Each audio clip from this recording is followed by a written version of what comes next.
l'association des deux éléments ICT pour en faire une stratégie extrêmement puissante. On parle ici de l'association des order blocks et des fair gap pour en faire une stratégie de trading. J'ai regardé un peu de partout dans différentes formations, je n'ai pas vu cela, je ne sais pas pourquoi personne n'en parle. Quoi qu'il en soit, si tu comprends très bien ce que je vais t'expliquer dans cette vidéo, tu vas non seulement booster ta rentabilité en trading, raffiner tes points d'entrée en trading et surtout, tu vas augmenter tes probabilités pour chaque trade que tu auras utilisé cet élément. Alors, je suis Boussympa. Si tu nous découvres à travers cette vidéo, je t'invite à t'abonner et surtout à cliquer sur la cloche de notification pour ne rien rater des prochaines vidéos. Parce que oui, sur cette chaîne YouTube, on parle de trading, on parle de finance, on parle de bourse et surtout on développe des concepts comme ce qu'on va voir aujourd'hui pour permettre aux traders retail d'exploser leur rentabilité. Question de te laisser le temps de t'abonner, générer.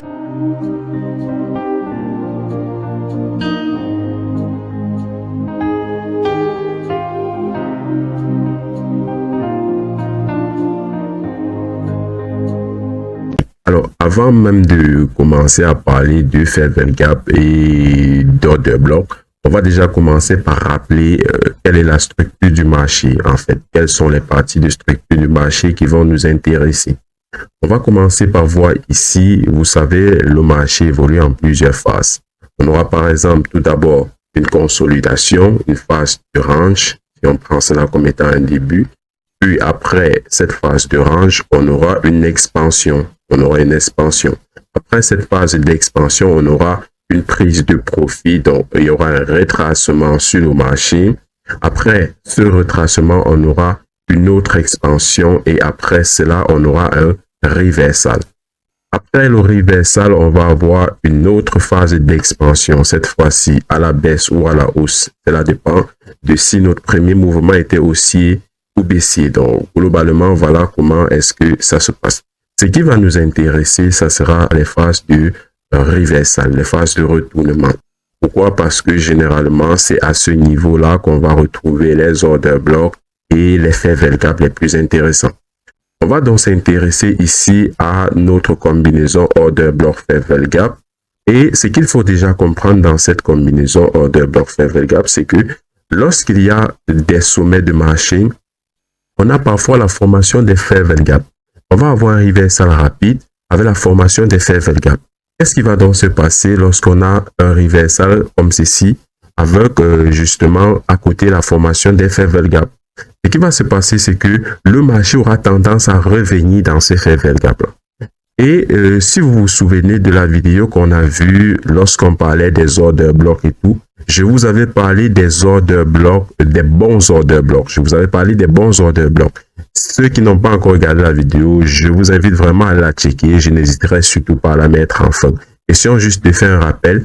J'avais dit que les order blocks de sommet n'étaient pas les order blocks idéaux à rechercher sur les marchés et qu'il fallait plutôt rechercher des order blocks intermédiaires pour être sûr. Alors, ce n'est pas du 100%, il y a toujours des marchés qui vont revenir sur les order blocks de sommet, mais généralement, les order blocks de sommet, il ne faut pas trop attendre que le marché revienne dessus.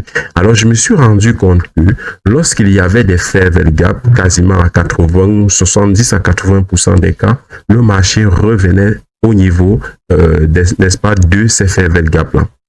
Puisque, après la formation de ces fair gap, le marché a tendance à revenir combler ce vide.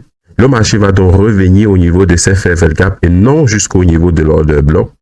Puis, il y aura continuation du mouvement en cours. Après cette continuation, le marché va remonter légèrement. J'ai également remarqué que cette continuation avant le retour sur l'order block n'était pas très étendue. Donc, c'était très minime sur certains mouvements. Donc là, on aura une autre expansion, on aura une autre phase d'expansion et là, le marché va revenir cette fois-ci au niveau de l'order block. Et ça sera justement à ce niveau-là, ça sera justement au niveau de cet order block-là que nous allons attendre le marché commencer à prendre des positions avec notamment un stop loss au-dessus du niveau du fair gap et targeter les plus bas du marché, tout simplement. Donc, voilà en gros ce qui se passe. Je vais recommencer cela en vous expliquant cette fois-ci sur cet autre chemin. Puis on va essayer de regarder cela sur les graphiques. Et j'ai tracé les quelques zones où justement ce phénomène se produisait à plusieurs reprises. Donc là, on a un marché qui est plutôt baissier. À ce niveau, on a le plus bas. On a notre reversal à ce niveau. On commence à avoir des plus bas toujours plus hauts. Et là, qu'est-ce qui se passe? Le marché revient dans notre zone de fair value gap. Là, le marché revient dans notre zone de fair value gap. Après ce retour dans la zone de fair value gap, le marché continue à la hausse, puis revient cette fois-ci au niveau de l'order block qui s'est formé avant, comme par définition, un order block, c'est le dernier buy avant le sell ou alors le dernier sell avant le buy. Donc, le marché va revenir au niveau de cet order block avant d'exploser et de continuer un mouvement qui était déjà en cours. Bien, j'espère que ce schéma est très clair. On va maintenant aller regarder cela sur les graphiques. Comme je vous l'ai dit, j'ai pris la peine de noter quelques zones qu'on va explorer. Voilà, on commence par la première. Voilà, là, on a justement ce phénomène. Là, on a justement ce phénomène qui se produit. Ici, lorsque vous allez constater, c'est que ce que vous allez constater déjà ici, c'est que le marché a commencé par créer un plus bas. Ensuite, il y a eu une explosion à la hausse. Regardez là, il y a eu ici un fair value gap. Le marché revient. Littéralement, ce marché-ci est revenu au niveau de l'order block. Une chose que je n'ai pas dit tout à l'heure, c'est si le marché revient au niveau de l'order block au début, il est possible que le marché revienne par la suite au niveau du fair value gap. Donc, ça peut être inversement, quoique c'est beaucoup plus le fair value gap et l'order block après. Il faut vraiment faire attention à cela. Donc, ici, le marché est revenu tout près du niveau de l'order block, mais est resté dans le fair value gap en quelque sorte. Puis, il y a eu une continuation. Là, vous voyez que ça a formé une très grosse mèche. On va tracer ici le dernier sell avant le buy. Là, on a notre zone. Ici, on a notre order block. Et là, qu'est-ce que vous constatez? C'est que le marché revient premièrement dans la zone de fair value gap, puis remonte et revient une deuxième fois dans la zone d'order block avant de continuer une explosion haussière. Très, très grosse explosion haussière. C'est une stratégie qui marche, camarades. Ok, on va continuer. J'ai tracé une autre zone. On va vérifier ça. Alors, bien sûr, il ne s'agit pas d'une stratégie miracle qui marche à tous les coups, qui se retrouve partout sur le marché et tout. Non, lorsque, par exemple, vous connaissez vos patterns, vous connaissez une pattern en trading, ce n'est pas la recherche continue du pattern en question, non. Il s'agit ici d'être capable d'identifier le mouvement, d'identifier le pattern en question. Et là, en l'occurrence, il s'agit de cette combinaison order block fair value gap. Il ne s'agit pas de rechercher continuellement cette combinaison sur le marché. Non. Il y a des zones où il n'y a pas de fair value gap. Il y a des zones où il n'y a pas nécessairement à rechercher cette combinaison-là. Non. Il faut plutôt être capable de l'identifier lorsqu'il se produit pour en profiter sur du long terme et prendre un vrai mouvement. Ok, là on a une autre configuration. Ici on a eu une zone de fair value gap. Ici on a une zone de fair value gap. Le marché revient sur la zone de fair value gap ici. Le truc intéressant qu'il faut trouver ici, c'est que là, voici notre order block miracle. Voici ici notre order block miracle. Et là, ça devient intéressant parce que l'order block également se retrouve aussi dans la zone de fair value gap. Ok, une partie de l'order block en tout cas se retrouve souvent dans la zone de fair value gap. Là, le marché est revenu piquer dessus plusieurs fois avant d'exploser littéralement à la hausse.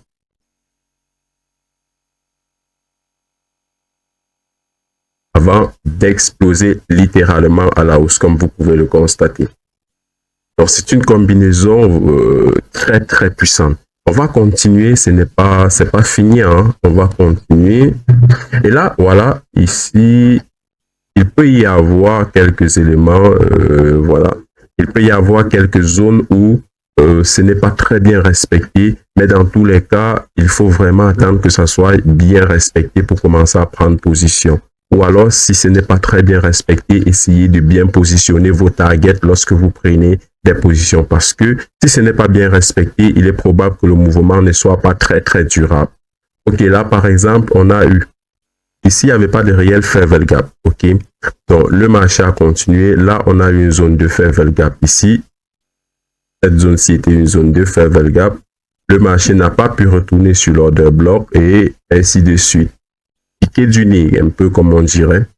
On va continuer. Quoique ce n'est pas parce que cette configuration ne s'est pas dessinée que vous ne devez pas prendre position. Non, c'est d'où l'intérêt d'un plan de trading. Et vous aurez d'autres éléments, d'autres associations d'éléments qui vont vous permettre de vous dire, ok, bah, c'est le bon moment, on va entrer en jeu.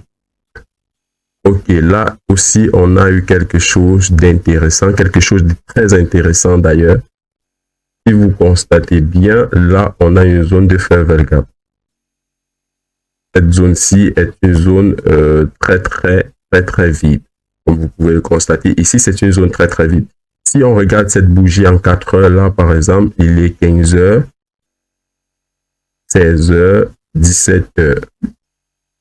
Ok, 18 heures. Si on regarde ces 4 bougies d'une heure, en 4 heures, il y aura littéralement une très grosse zone d'imbalance ici. Et donc, qu'est-ce que le marché a fait? Le marché est revenu combler tout cela. Le marché est revenu combler tout cela. Après avoir comblé tout cela, il y a eu formation ici de notre order block. Et là, qu'est-ce que le marché fait? Le marché monte, revient dans l'order block ici. Le marché est revenu dans l'order block à ce niveau et pam, explosion haussière. Très simple, très clair, très net. Ok, il n'y a pas 36 manières de le voir. C'est très simple, c'est très clair et c'est très net. Ici également, il y a eu ce phénomène qui s'est produit. Vous voyez que le marché est revenu piquer sur l'order block ici avant de continuer à la baisse. Par contre, petit élément de référence, là, il y a eu un mouvement de cassure du plus haut avant un retournement aussi. Un tout petit peu de manipulation, sur le marché à ce niveau. Ok. Il faut également comprendre, comme je le disais, que ce n'est pas un mouvement miracle qui se retrouve partout sur les marchés. Ce n'est pas à chaque fois qu'on va revenir dans l'imbalance et tout. Si on revenait toujours dans l'imbalance, il n'existerait pas des equal low et des equal high. Ok. Donc, c'est un mouvement vraiment à prendre lorsque ça se produit et à en profiter au maximum. Bon, je pense que c'était le dernier élément que j'avais tracé pour cette vidéo. Quoi qu'il y en a plusieurs, hein, j'ai juste sélectionné quelques comme ça pour essayer vraiment d'être très explicite, très rapide, surtout dans cette vidéo pour ne pas perdre beaucoup de temps à la recherche de tout cela. Donc, globalement, voilà le schéma qu'il vous faut absolument retenir. Voilà le schéma qu'il vous faut absolument retenir pour vous en sortir en trading. Ne vous en faites surtout pas, on va faire d'autres vidéos. Je ferai peut-être une vidéo sur les fair value gap. Quoi qu'il en soit, on verra cela la semaine prochaine. Les amis, j'espère que cette vidéo va vous aider à vous améliorer en trading. J'aime bien développer comme ça un élément après l'autre avec vous sur cette chaîne YouTube. Parce que c'est en associant ces éléments-là que vous allez pouvoir être rentable en trading. Pour tous ceux qui ont regardé cette vidéo jusqu'à présent, je peux me permettre, au nom de la communauté Bourse Sympa, de vous inviter à nous rejoindre, que ce soit sur notre Discord ou sur notre canal Telegram. Nous serons très heureux de vous avoir parmi nous. Quoi qu'il en soit, ensemble, on pourra développer une stratégie qui va vous permettre d'être rentable en trading. Donc, je vous attends, nous vous attendons dans notre canal Telegram. En attendant, ciao les amis, portez-vous bien.